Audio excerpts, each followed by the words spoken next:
Hi, it's Deirdre Sparks. I'm back again. Sorry about the interruption. I hope that there are no more interruptions as I broadcast this channel. I left off with giving a little history about myself. Again, my name is Deirdre Sparks, also known as Deirdre Hodge Dee.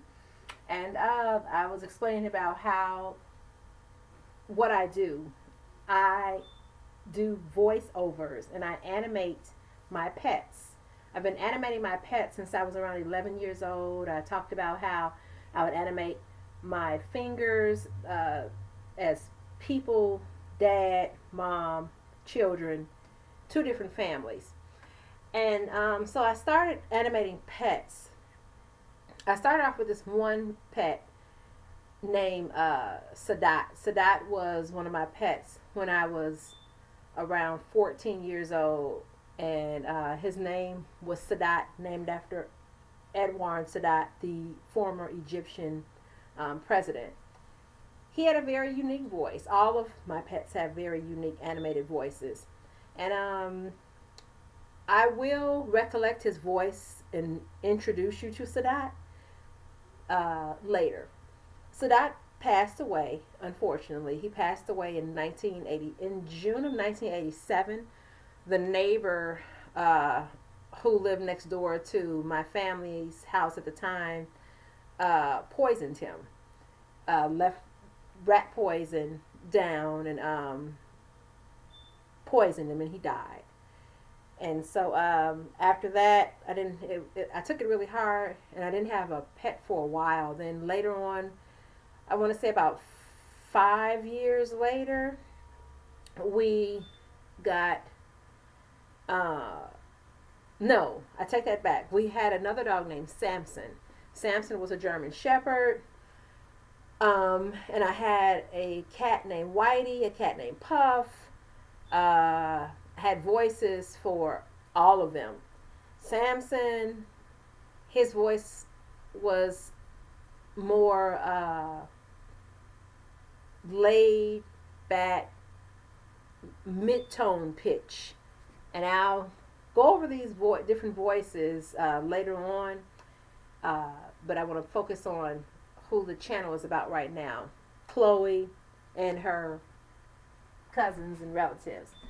uh, with the animation, why I do it, I can't explain why I do it, not completely, but I have these pets, I look at them, and I become emotionally attached where I embody what I see as their characteristics, their personalities, and their characteristics. And so I look at them and I say in my own mind, I say what they say. I am their voice, because we all know animals cannot talk. Some dogs, however, can um, bark some parts of the English language, and I have heard them do that. But we all know that animals, they do not speak. So I am like the voice for them, for my pets at least. I see other pets, and sometimes I say, and I say, I kind of know how this animal would communicate, and I don't let their owners know that because I don't want them to think that I'm walking around like, but that's why I do it. And so, Chloe, I got Chloe when I started dating my husband. We started dating in 2007, end of 2008, I want to say, yeah, 2008. And he had this dog named Chloe. And I have to tap into this. Chloe and my husband at the time were put out. My husband was dating this woman, and she put him out, and she said, "Take the dog with you." And so he started dating me, and Chloe wound up living with my now sister-in-law for a little while, but then Chloe came to live with me. And Chloe was sheltered. She used to hide under bed. She wasn't that social.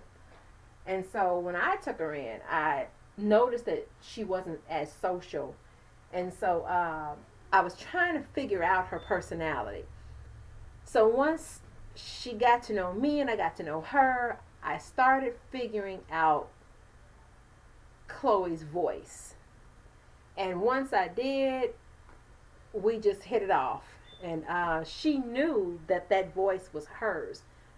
All of my pets that I have had know their voice.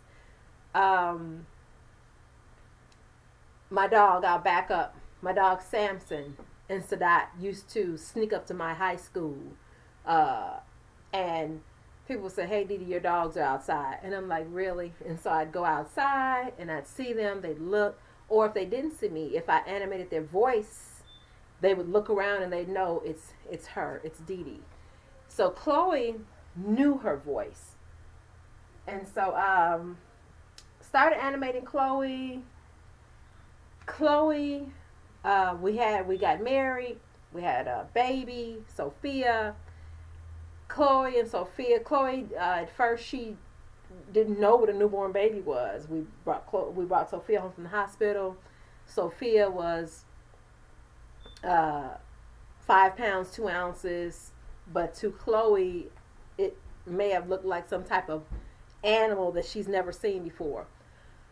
So the baby was new to Chloe. So it took a minute, but then after Chloe got used to her, Chloe became very protective over Sophia, in so much that if we were out, if people would reach for the baby bag, Chloe would bite. And I'll talk about Chloe's biting later.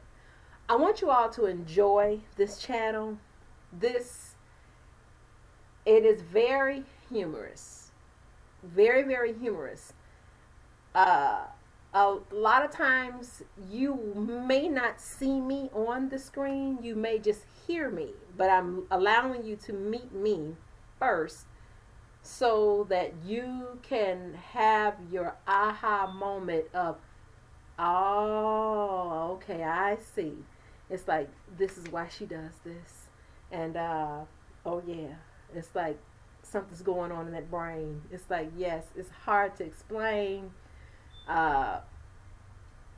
It's hard to explain, but I think a certain way when it comes to animals. I am an animal lover, and it's just something about them with their characteristics where I can look at them, I can predict, or I can just know, what their voices probably would sound like if they were allowed to speak. But anyway, Chloe, she became overprotective of Sophia, and very protective of Sophia. Like I said, if you would come near the baby bag, she would bite. We would go to the park as Sophia got older, take her to the park, and try to enjoy ourselves.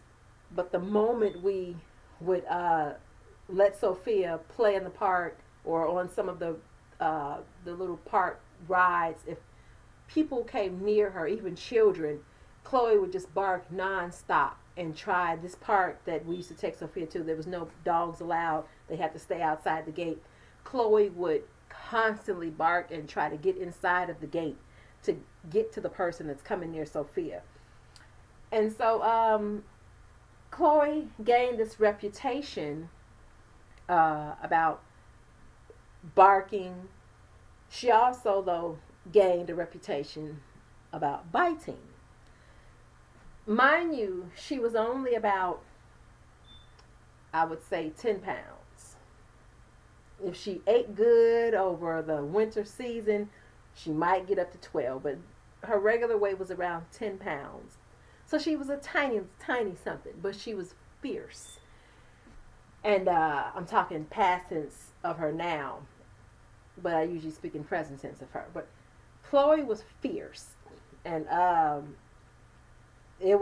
we had to explain ourselves a lot of times. We take Chloe out for a walk, and it's like, "Oh, hi, can I pet your dog?" It's like, "No, I'm sorry." And you don't want to sound like, "Oh, I can't pet your dog." It's like, "No, you can't pet her," because she bites. She's little, but she bites. And they always say that the little dogs are the most troublemakers, or they're the ones that are more on the defense. It's like Chloe, it was just something. Oh, one of my letters fell off my board.